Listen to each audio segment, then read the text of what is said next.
बंधुरा आतंक का दूसरा नाम बाबू भैया है। अच्छा।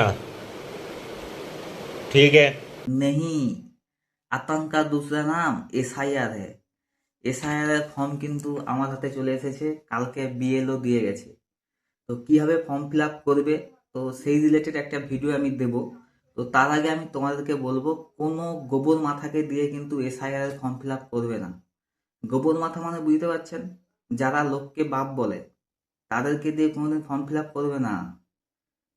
আরে গোবর বুঝতে পারছো না? আরে বিজেপির লোকদের দিয়ে এসআইআর এর ফর্ম ফিল আপ করবে না। ওদের মাথায় গোবর রয়েছে, কাঁড়ি কাঁড়ি গোবর।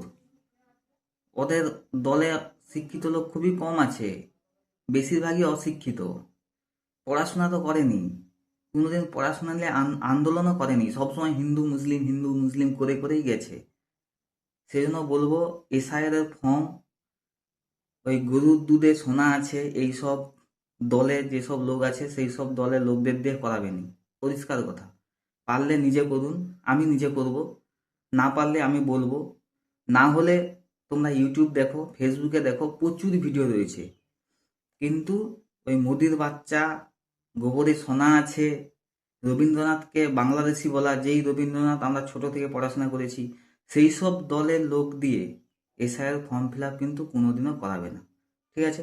তো আর এসআইআর ফর্ম ফিল আপে কী কী লাগবে, কোথাও যাওয়ার দরকার নেই। যদি এসআইআর এর ফর্ম পেয়ে থাকো তাহলে বলি, এটা হচ্ছে ফ্রন্ট পেজ, এটা তোমরা পূরণ করবে। আর পিছানে পিছানে কিন্তু সব কিছু ডিটেলস দেওয়া আছে।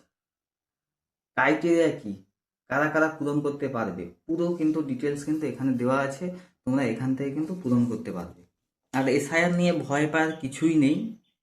বেশি ভয় দেখাচ্ছে ওই গদি মিডিয়াগুলো, যেগুলো কিচ্ছু জানে না, শুধু সেখানে গিয়ে মানুষকে ভয় দেখাচ্ছে, বিরক্তি করছে, শান্তি বিঘ্নিত করছে। ওই দলটা মানেই আপনাকে শান্তিতে থাকতে দেবে না, এটা পরিষ্কার কথা, আপনি জেনে নিন। কোনো না কোনোভাবে আপনাকে ব্যস্ত রাখবেই। অতএব লোকের কথা, বিশেষ করে ওই সব লোকদের কথা কিন্তু একদম বিশ্বাস করবে না, কানে নেবে না। এসআইআর ফর্ম আসবে, পূরণ করবে, জমা দেবে। আর এখন আরেকটা কথা বলে রাখি, এখন তো অনলাইনে হয়ে গেছে এবং অনলাইনে আরও সহজভাবে কিন্তু তোমরা এই ফর্ম পূরণ করতে পারবে।